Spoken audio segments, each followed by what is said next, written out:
यहाँ पे इस समारोह में जिन महापुरुषों की याद में यह समारोह का आयोजन किया गया है, मैं उनको नमन करना चाहता हूँ। महात्मा बुद्ध हो, सम्राट अशोक और डॉक्टर भीमराव अंबेडकर और उनके बाद के और लोग सामाजिक न्याय और शोषित वंचित लोगों के लिए अपनी आवाज ऊंची करना और उनको नेतृत्व देने का काम जिन्होंने महापुरुषों ने जो दिया, जैसे मान्यवर काशीराम साहब हो, उनके बाद माननीय मुलायम सिंह यादव हो, या बिहार की धरती से लालू प्रसाद यादव हो, बीपी मंडल हो, कर्पूरी ठाकुर हो, मैं इन सबको सबसे पहले नमन करना चाहूंगा। इसके बाद इस समारोह को आयोजित करने वाले डॉक्टर सुरेंद्र कुमार भारती जी, अर्जुन कुमार, मातीवर बौद्ध जी, बीरबली कोरे जी, प्रधान मंगरू प्रसाद जी, ब्रजेश कुमार यादव जी, आप लोगों को भी मैं सबसे पहले नमन करना चाहता हूं, क्योंकि आज की दौर में सबसे जो अहम रोल है वो आप ही लोगों का है।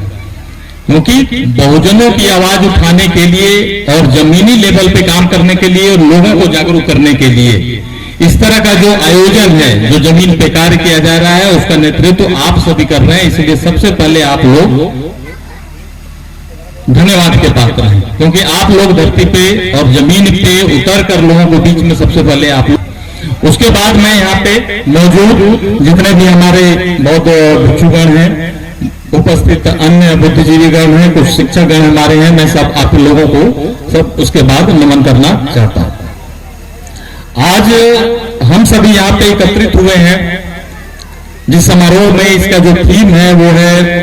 सम्राट अशोक, उनका धर्म एवं आज के परिवेश में उसकी क्या उपयोगिता है। इस बारे में हम लोग आज यहाँ पे चर्चा करने के लिए एकत्रित हुए हैं। यहाँ पे उपस्थित जितने भी अभी छात्र हैं या जो ये हमारे छोटे युवा भाई बहन हैं, जो लोग हैं यहाँ पे, जितने भी हमारे शोषित और वंचित समुदाय के जो लोग हैं, इन सबों को सबसे पहले मैं यह बताना चाहता हूं कि जितने भी हमारे महापुरुष हैं, इनके विचारों को समझना क्यों जरूरी है, इनके विचारों को सुनना क्यों जरूरी है। वो इसलिए जरूरी है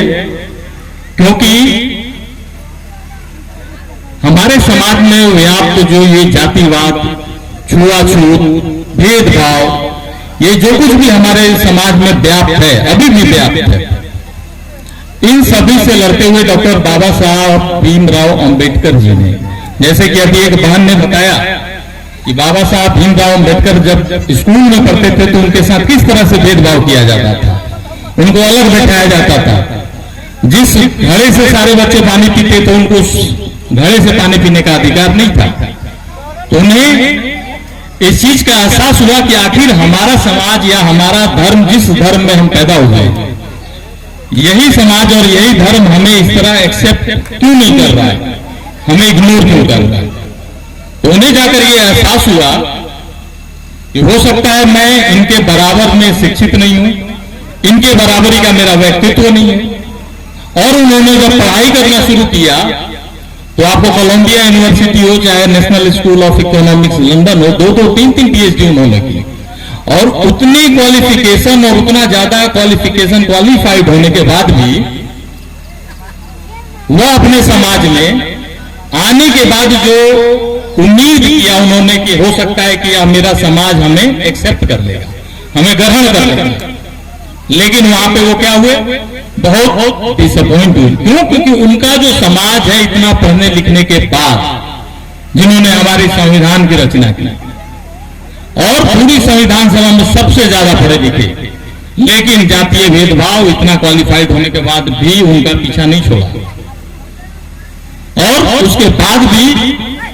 उनको इस भेदभाव और सामाजिक जितने भी बहिष्कार है सबको झेलना पड़ा। और इससे त्रस्त होकर 1931 के सम्मेलन में उन्होंने यह घोषणा की थी कि मैं जिस धर्म में पैदा हुआ हूं, इस धर्म में पैदा होना यह मेरे अधिकार में नहीं था, लेकिन इस धर्म में रहते हुए मरना ये मेरे अधिकार क्षेत्र में है, और मैं यह अपने समाज को भरोसा दिलाता हूं कि मैं इस समाज में रहते हुए मैं नहीं मरूंगा। अब आप इस बात से अंदाजा लगा सकते हैं कि उतना पढ़ा लिखा आदमी, क्वालिफाइड आदमी अपने इसी समाज में, जिस समाज की हम बात कर रहे हैं, जो आज की डेट में वो समाज बोलता है सबका साथ और सबका विकास, उसका ये नया मॉडर्न रूप है, और उस समाज से वो कितना त्रस्त हुए, उतना पढ़ा लिखा आदमी। तो इसलिए ये जो हमारे युवा हैं, जो बच्चे हैं, इनको ये समझना जरूरी है कि महात्मा बुद्ध ने उनके लिए क्या किया है,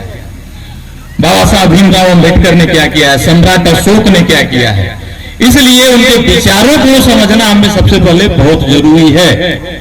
क्योंकि हम लोग जिस समाज में रह रहे हैं वो समाज जो है वो दो क्लास में बट गया है, एक शासक है और दूसरा शोषित है। यह आपको दिखाई नहीं दे रहा है, लेकिन यह हमारे समाज में व्याप्त है, और इसको आप फील कर रहे होंगे, इस बात से फील कर रहे होंगे कि आपको अक्सर ये न्यूज सुनने में मिलता होगा कि आईआईटी का एक लड़का जो शोषित, वंचित और दलित समाज से है, और वह इतना ज्यादा प्रताड़ित हुआ कि वह अपने रूम में आत्महत्या कर लेता है। आप इस बात से अंदाजा लगा सकते हैं इस समाज में कि आपके साथ भेदभाव कितना हो रहा है, कि एक दलित समाज का आदमी अगर मूंछ रख रहा है तो उसकी हत्या हो जा रही है। आप इस बात से अंदाजा लगा सकते हैं कि अगर एक दलित समाज का आदमी अगर घोड़े पे चढ़ रहा है तो उसकी हत्या हो जा रही है। आप इस बात से अंदाजा लगा सकते हैं कि एक आईएएस लेवल का आदमी जब वह सेवानिवृत्त और रिटायर होने के बाद जब अपने समाज में आ रहा है तो वह यह बता रहा है कि मैं अपनी पूरी सेवा काल में जातिगत रूप से कितना ज्यादा प्रताड़ित हुआ। मैं डिस्ट्रिक्ट मजिस्ट्रेट रहा और मेरा चपरासी भी मेरे लिए गिलास अलग रखा था, मेरा छुआ हुआ जो बर्तन उसमें खाना नहीं खाता था। आप इस बात से अंदाजा लगा सकते हैं कि आप किस समाज में हैं और उस समाज में कितना ज्यादा भेदभाव है। इसलिए आप जितने भी महापुरुष हैं इनके विचारों को, इनके कर्म के बारे में आपको समझना बहुत ज्यादा जरूरी है, क्योंकि ये जितने भी महापुरुष हैं इनके विचारों को और इनको समूल नष्ट करने का प्रयास किया गया, और वो उनको नष्ट करने का किस हद तक प्रयास किया गया। हमारे साथ यहाँ पे बौद्ध भिक्षु मौजूद हैं, आपको भी पता होगा इस बात को कि जब मौर्य वंश लगभग 137 साल तक भारत में राज किया, भारत के क्या लगभग 50 लाख स्क्वायर किलोमीटर क्षेत्र में किया, यानी भारत, पाकिस्तान, बांग्लादेश, अफगानिस्तान, भूटान, नेपाल, सीरिया, ये जितने क्षेत्र हैं लगभग सभी जगह मौर्य वंश का शासन हुआ। और उस मौर्य वंश के शासन में